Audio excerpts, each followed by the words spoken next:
여러분, 정치화법 2학기 들어서 세 번째 시간이 다가왔습니다. 세 번째 맞나요? 예. 오늘은 이제 어디까지 할 거냐 하면 딱 여기까지만 할 거예요. 여기. 그리고 우리 교과서로는 115쪽에서 116쪽에 해당하는 내용이 되겠습니다. 오늘은 교과서는 안 볼 거고요. 일단 해당은 거기까지 한다 라는 겁니다. 지우고 오늘 내용은 일단 근대사회라고 하는 이제 1학기 때도 많이 얘기했는데 요 사회에 대한 얘기를 조금 하면서 이제 근대민법의 일종의 이제 배경, 왜 이런 원칙들이 만들어졌나라는 배경을 좀 살펴보고요. 그리고 나서 이제 요 3대 원칙, 사유재산권 존중의 원칙. 이게 잘 안 읽어요. 저는 그냥 소유권 절대 원칙. 이게 짧아서 이게 더 빨리 읽어가지고. 그 다음에 사적 자치의 원칙, 계약 자유의 원칙이라고도 부르고요. 과실 책임의 원칙, 자기 책임의 원칙이라고도 부릅니다. 이건 책마다 이제 어느 것을 먼저 얘기하고 뒤에 것을 어느 것을 이제 가로에 집어넣을 거냐. 요거는 책마다 조금 달라요. 책마다 조금 다른데 그래서 똑같은 말입니다. 사유재산권 존중의 원칙은 소유권 절대 원칙이라고 이랑 같은 얘기고요. 사적 자치의 원칙은 계약 자유의 원칙하고 같은 말이고 과실 책임의 원칙은 자기 책임의 원칙하고 같은 말이다. 같은 말이다. 이렇게 보고 가겠습니다. 자, 일단 근대 민법이 만들어지는 그 배경을 잠깐 살펴볼 필요가 있어요. 우리 근대 사회잖아요. 근대 사회를 언제부터 근대 사회라고 본다고요? 기억하셔야죠. 까먹으면 안 되죠. 바로 시민혁명과 산업혁명, 이 두 개의 양대혁명 또는 유럽사회의 이중혁명이라고 부르는 이것 이후부터를 우리는 이제 근대사회라고 부른단 말이죠. 그리고 요 근대사회 이전의 요기를 우리는 보통 절대왕정 이렇게 부릅니다. 그러면 도대체 이 절대왕정이라고 부르던 이 시기가 도대체 뭐가 문제였길래 특히 이거 시민혁명이 일어났느냐라는 거죠. 도대체 이때 뭐가 문제였는데 시민혁명이 일어나? 자, 이때를 대표하는 게 중상주의 같은 것들이에요. 보통 절대왕정 시기를 대표하면 뭐가 있냐? 중상주의, 그 다음에 관료제, 상비군, 이 세 가지를 절대왕정의 이제 대표적인 거라고 얘기를 해요. 중학교 때 아마 배우셨을 거예요. 중학교 때 혹시 세계사 안 배우나요? 잘 모르겠네 또.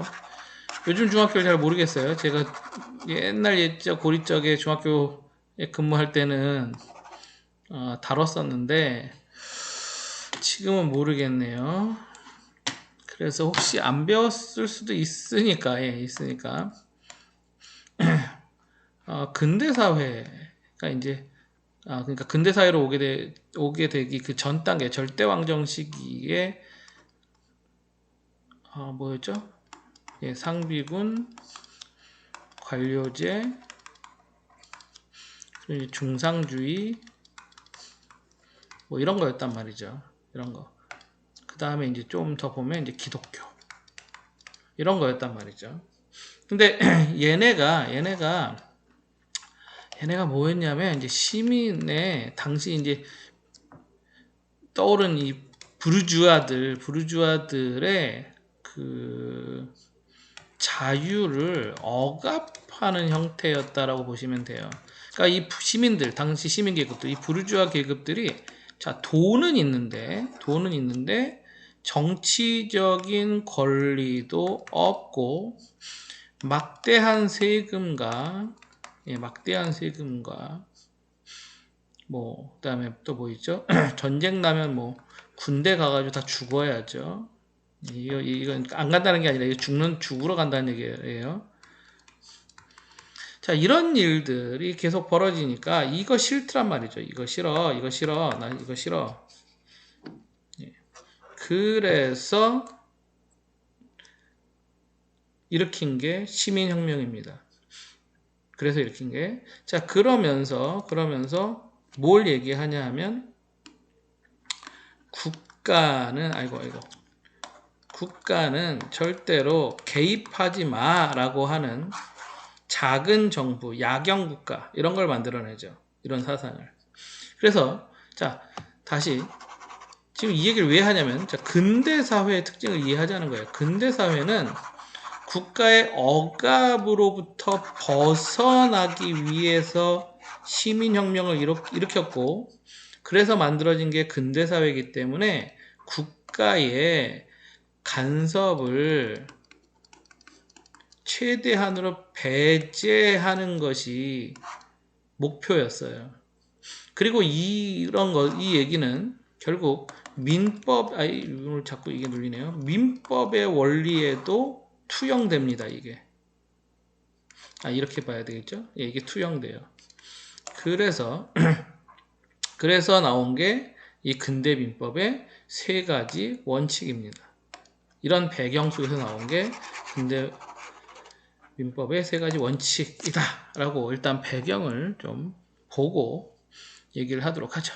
자, 그래서 만들어진 게 이 세 가지 원칙인데, 이 세 가지 원칙은 한마디로 얘기하면 자유롭고 평등한 사람들 사이에서 하는 모든 것들에 대해서 국가 너는 개입하지 마 라는 거예요. 자, 첫 번째, 소유권 절대 원칙. 딱 들어도 알겠죠? 소유권 절대 원칙. 소유권, 사유재산, 내 재산에 대해서 내가 얻다가 어떻게 쓰건 간에 국가야, 네가 또는 타인, 네가 개입하지 마라는 거예요. 내 것 내가 알아서 쓰겠다는데 누가 뭐라 할 거야? 이런 얘기죠. 내 돈 내가 쓰겠다는데 세금 걷어가지 마. 그리고 좀 이런 거예요. 특히 세금 걷어가지 마. 이런 겁니다. 그게 사유재산권 존중의 원칙, 바로 소유권 절대의 원칙이에요. 이게 내 재산 내 거야. 개입하지 마. 특히 세금 걷어가지 마. 그리고 뭐 규제하지 마. 이런 거죠. 그게 바로 사유재산권 존중의 원칙이다. 이렇게 보시면 되겠습니다. 개인 소유의 재산에 대해서 개인에게 아주 절대적인 지배권을 인정하는 거예요. 따라서 타인이나 국가의 간섭과 제한을 배제하는 거죠. 근데 이게 나중에 이제 문제가 돼요. 이게 이제 근대 사회에서 현대 사회로 넘어오는 그 과정에서 요런 원칙들이 문제가 됩니다. 그래서 이제 근대 민법의 세 가지 수정 원리라고 하는 게 생깁니다. 그러니까 근대 민법 원리를 수정한 것, 이런 뜻이죠. 자, 그 다음 얘기. 자, 사적 자치의 원칙, 계약 자유의 원칙이라고도 불러요. 자, 개인은 자유로운 의사에 기초해서 법률 관계를 형성해 나갑니다. 다시 얘기하면 자유롭고 평등한 이 사람이 만나서 합의를 해서 계약이 체결되는 거예요. 너무나 당연한 얘기죠. 너무나 당연한 얘기예요. 여기에 대해서 역시나 개입하지 마라는 거예요. 자유롭고 평등한 사람들끼리 만나서 계약을 체결했으니까 그 계약의 내용이 무슨 내용이 있건 간에 따지지 마. 이런 내용이에요. 이런 내용. 우리 이거 있잖아요. 혹시 요즘 친구들도 그런 거 있는지 모르겠는데, 옛날에 제가 뭐 중학교, 고등학교, 예, 그때 다닐 때는 뭐 그럴 때 있었잖아요. 야, 친구한테 야, 돈 좀 꺼줘. 그러면 애가 뭐 얼마? 10,000원. 그래서 돈을 꺼줬다고 칩시다. 그래서 제가 돈을 껐어요. 그래가지고 그리고 이제 언제까지 갚을게 이렇게 얘기했단 말이죠. 근데 그 날짜가 됐는데 제가 못 갚았어요. 그랬더니 친구가 야씨 너 왜 돈 안 줘? 알았어. 너 갚을게. 이자 줄게. 친구끼리 이런 경우 많이 있었어요. 이자 줄게. 하루에 내가 100원씩 줄게. 그래. 알았어. 그럼 하루에 100원씩 너 나한테 줘야 돼. 그 다음 단계로 가면 뭐예요? 야, 이자 대신에 내가 갚을 때까지 네 가방 들어줄게. 네 노예 해줄게. 우리 고등학교 때 그런 경우들이 있었거든요. 내가 네 심부름 해줄게. 내가 그거 갚을 때까지 내가 네 노예야. 뭐 이런 거. 거기에 대해서 무슨 내용이 그래서 노예가 된 친구한테 너 뭐 갖고 와, 뭐 해, 뭘 시킨 거 간에 누구도 개입하지 말라는 거죠. 더 이제 심각하게 가면 요즘에 이제 그런 거 있잖아요. 요즘에도 그런 거 하는지 잘 모르겠는데 하도 뉴스에 이제 옛날에 많이 나왔으니까요. 신체 포기각서라고 하세요. 신체 포기각서. 요즘도 영화 같은 거 보면 좀 나오죠. 신체 포기각서. 어, 돈을 빌리는 겁니다. 사채업자한테 돈을 빌려요. 돈을 빌리는데 내가 이자와 원금을 뭐 못 갚으면 내 신체를 포기하겠다. 이 신체 포기각서예요. 그래서 뭐 나오죠? 옛날에 타짜 뭐 이런 영화 보면 결국엔 장기 빼가는 거잖아요. 너 돈 못 갚아? 장기 하나, 너 네 신장 하나 떼. 그런데도 못 갚죠, 사실은. 왜냐면 지네 마음대로 막 이자를 막 연리 300%, 400%막 이렇게 때려버려가지고. 원금이 1,000만 원인데, 네가 이자가 붙어가지고, 이자가 1억이야. 네 신장 가져갈게. 그거를, 이자의 일부 갚는다, 야. 뭐, 이렇게 되는 거죠. 자, 이런 계약을 체결했다고 해도, 자유롭고 평등한 두 사람 사이에 계약을 체결한 거니까 누구도 여기다가 토달지 마라고 하는 게 사적 자치의 원칙, 바로 계약 자유의 원칙입니다. 물론 제가 이제 아무래도 이 사적 자치의 원칙이 이제 수정 원리가 생겼고 현대 사회로 오면서 수정됐기 때문에 이제 좀 무서운 얘기들, 좀 안 좋은 얘기들 중심으로 하고 있습니다만은 근데 이 사적 자치 원칙 너무나 당연한 거예요, 사실은. 이것이 뭐 큰 문제를, 사회적 무리를 일으키지 않는 한 자유롭고 평등한 사람들 사이에서 계약을 체결한 거는 전혀 문제가 되는 게 아닙니다. 전혀 문제되는 게 아니에요. 그리고 미리 얘기하지만 제가 다음 시간에 근대민법의 이 세 가지 원칙의 수정에 대해서 얘기할 건데 수정되었다고 해서 이 근대민법의 세 가지 기본 원칙이 사라진 게 아닙니다. 이 기본 원칙은 그대로 살아있는 거고요. 그대로 살아있는 거고, 다만 사회적으로 무리가 가는 것, 다만 사회적으로 문제되는 것을 막기 위해서 좀 특별한 경우에 수정한 것뿐이지 이 세 가지 원칙이 사라진 건 아니에요. 그래서 민법의 기본 원칙으로 지금도 깔려 있습니다. 이것은. 그러니까 사유재산 존중의 원칙, 사적 자치의 원칙, 과실책임의 원칙은 기본적으로 지금도 깔려 있어요. 자, 그 다음, 이제 과실책임의 원칙. 오늘 드디어 정말 짧게 끝내겠네요. 14분쯤 돼가는 것 같아요. 오늘 목표가 30분 안에 끝내는 거였는데. 자, 세 번째, 과실책임의 원칙까지 하고 딱 깔끔하게 끝내겠습니다. 한 20분 안쪽에 끝내겠는데요, 진짜. 자, 과실책임의 원칙. 자, 과실책임 원칙. 가로치고 자기 책임의 원칙이라고 해놨죠. 이게 더 쉽죠, 사실은. 자기 책임의 원칙. 내가 과실이나 고의가 있을 때만 책임지는 거야. 이런 거예요. 자, 내가 타인에게 손해를 끼쳤는데 그 손해가 고의 또는 과실이 있는 경우에만 책임질게. 무슨 얘기인지 아시겠어요? 내가 미안하긴 한데 내가 일부러 그런 건 아니잖아. 이런 거예요. 내가 일부러 그런 건 아니니까 난 책임 못 지겠어. 이런 겁니다. 미안하긴 한데 내가 일부러 그런 게 아니잖아. 또는 뭐 내 실수가 아니잖아. 그래서 내가 미안하긴 한데 책임은 못 지겠어. 이런 겁니다. 자, 예를 들어볼게요. 자, 제가 옛날에 대학교 때 아르바이트 하던 곳이 어떤 곳이 있었냐면 제책사라는 데가 있어요. 제책사 뭐 하는 거냐면 책 만드는 공장이에요. 책 만드는 공장인데 그 책 만드는 공장에서 일하시는 한 분이 손가락이 몇 개가 없으세요. 손가락이 이렇게, 아이고, 보통 이 정도 되세요. 이 두 개가 없는 거죠, 손가락이. 왜 없냐? 칼이 잘라요, 이렇게. 이렇게. 우리 한번 생각해 보세요. 책 있잖아요, 책. 책 이 표면이 어떻게 이렇게 깔끔하겠어요, 이게. 이 칼이 자르는 거예요. 칼로. 이 책이 막 이렇게 해서 한 몇 권 이렇게 쌓이면 이걸 기계에 딱 넣어요. 이렇게 손으로 탁 넣어요. 그럼 위에서 칼이 찡 하고 내려와요. 이렇게 찡. 그리고 쫙 잘려요. 아주 깔끔하죠? 여러분 책볼, 이거 어떻게 이렇게 깔끔하게 잘 잘리겠어요? 사선으로 된 칼이 찡 하고 딱 자릅니다. 근데 까딱하면 손가락 나가는 거죠. 그래서 그거 하시는 분의 손가락이 몇 개가 없단 말이죠. 자, 제가 이런 공장을 운영하고 있다고 쳐보죠. 제가 거기 사장이에요. 사장인데, 직원이 일을 하다가 손가락이 잘렸어요. 자, 이럴 경우에 사장인 저는 책임이 있을까요? 없을까요?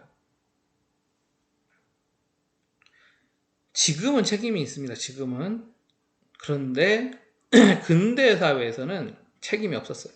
왜? 그건 네 잘못이잖아. 내가 손가락 넣으라 그랬니? 또는, 그러니까 네가 할 때 내가 뒤에서 밀었니? 아니잖아. 또는 내가 실수로 널 툭 쳤니? 아니잖아. 또는 내가 일부러 그거에 나사를 뽑아가지고 너 다치게 내가 일부러 그랬니? 아니잖아. 그냥 네 실수잖아. 네 실수니까 그건 네 책임. 이게 이제 과실책임 원칙입니다. 그러니까 나는 책임을 질 필요가 없어. 이게 과실책임 원칙이에요. 여러분 들어보면 좀 화딱지 나시죠? 들어보면 좀 화딱지 납니다. 그래서 이것도 근대민법에 수정원리가 생겼죠. 무과실책임의 원칙이라고 해서 수정원리가 생겼습니다. 아무튼 근대민법에는 기본적으로 이런 거였다는 거죠. 근대민법에는 예를 들어 자, 우리 집 강아지가, 저는 강아지를 키우진 않습니다만, 우리 집 제가 강아지가 한 마리 있다고 쳐보죠. 강아지가 이렇게 있었어요. 강아지가 이렇게 있었는데 우리 집 강아지가 옆집 고양이를 물어주겠다. 고양이 키우는. 아무튼 우리 집 강아지가 사고를 쳤어. 제가 강아지 주인이에요. 하지만 사고를 누가 쳤어? 강아지가 쳤어요. 그러니까 나는 책임이 없어요. 뭐 이런 식인 거죠. 이게 과실책임 원칙입니다. 이게. 근대 민법은 이랬다는 거죠. 본인이 고의, 그러니까 일부러 또는 과실, 실수로 타인에게 손해를 끼쳤을 때만 책임을 진다. 그 외에는 나는 책임을 지지 않는다. 문제는 이게 이제 아까 얘기한 것처럼 산업 현장에서 문제가 생겨요. 산업 현장에서 아까 그 손가락 이렇게 잘린 아저씨라든지 뭐 그런 사람들에 대해서 공장주는 사장님은 아무런 책임이 없다. 법적인 책임이 아무것도 없다. 예를 들자면 제가 막 일주일씩 야근을 계속 시켰어. 막 새벽 3시, 4시까지. 아침 8시에 출근해가지고 다음날 새벽 2시까지. 일을 계속 시켰어. 그 일을. 그러다 보니 이 사람이 하다가 픽 졸았어. 손가락이 잘렸어. 난 책임이 없어요. 왜? 나는 그냥 야근을 시킨 것 뿐이지 손가락 잘리게 한 적은 없거든요. 뭐 이런 식의 문제가 생기는 거죠. 그래서 사업주들에게, 공장주들에게, 공장주들에게 너무 유리하고 노동자들에게 너무 불리했기 때문에 나중에 수정 원리가 생기는 겁니다. 수정 원리가 생기는 거예요. 사적 자치 원칙 같은 경우도 그러죠. 자, 자유롭고 평등한 두 사람이 합의에 의해서 계약을 체결했습니다. 하지만 이 계약의 내용이 사회적 정의에 반한다면, 특히 노동 현장에서 사회적으로 강자가 있고 사회적으로 약자가 있잖아요. 사회적으로 강자와 사회적 약자가 있는데 당연히 계약 조건을 보면 항상 강자에게 유리하게 되어 있죠. 그래서 항상 사회적 약자가 불리한 계약을 체결하게 되어 있어요. 보통 갑질이라고 얘기하잖아요. 갑이 강자, 을이 약자. 자, 그러다 보니까 누군가에겐 불리하고 누군가에겐 유리하고 누군가는 항상 사회적 좋은 위치에 존재하고 이익을 보고 있고 누군가는 항상 계속 손해를 보고 있고, 근데 그것을 자유롭고 평등한 두 개인이 계약을 체결했으니까 괜찮다라고 말하기 어려운 거죠. 그래서 이것도 수정됩니다. 이것도 수정돼요. 계약 공정의 원칙이라는 것으로 수정됩니다. 사유재산권 존중의 원칙. 자, 자, 소유권 절대 원칙. 이것도 문제가 있죠. 왜냐하면 환경 문제, 특히 환경 문제 같은 것들이 생기면서, 특히 환경 문제 같은 게 생기면서 안 돼. 안 돼. 사회 전체를 위해서 때로는 좀 제한을 가할 필요도 있어. 그래서 이것도 수정 원리가 생깁니다. 자, 여기까지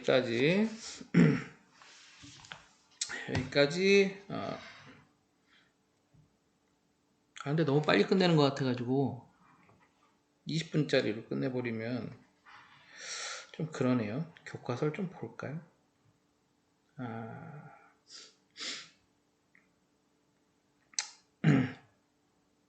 교과서를 좀 아니에요. 예, 교과서를 볼 것까지는 아니고 뭐 요 얘기 조금만 더 그냥 끝낼게요. 자, 그러면 지금 얘기 들어오면 다 약간 안 좋은데? 그러니까 소유권 절대 원칙 뭔가 좀 이상한데? 계약 자유 원칙 좀 이상한데? 과실 책임 원칙 뭔가 좀 정의롭지 못한데? 라는 생각이 드시죠? 그럼에도 불구하고 사실 그럼에도 불구하고 이것이 있었기 때문에 이런 원칙이 있었기 때문에 지금의 자본주의 사회가 지금의 시민사회가 발전할 수 있었다라고 생각하셔야 돼요. 그게 지금 와서 보니까 좀 시대가 이제 가다 보니까 이런 문제가 있구나, 이런 문제가 있구나, 저런 문제가 있구나라고 해서 수정된 거지. 이게 처음에 만들어질 때는 이런 원칙이 세워지는 것 자체가 혁명적인 일이었어요. 이런 원칙들이 하나하나 민법의 원칙들이 생겨나는 것 자체가 굉장히 혁신적인 일이었다고요. 그래서 지금의 잣대로 이제 그때 왜 이따위를 만들었느냐 라고 보시면 안 되겠습니다. 그때 당시엔 이게 굉장히 좋은 원칙이었던 거고요. 이제 다만 처음에 이 원칙이 세워지고 나서 시대가 가면서 여러 가지 문제점들이 발견이 되었고 그래서 원칙들이 수정되었다. 이렇게 이해하시면 되겠습니다. 다음 시간에는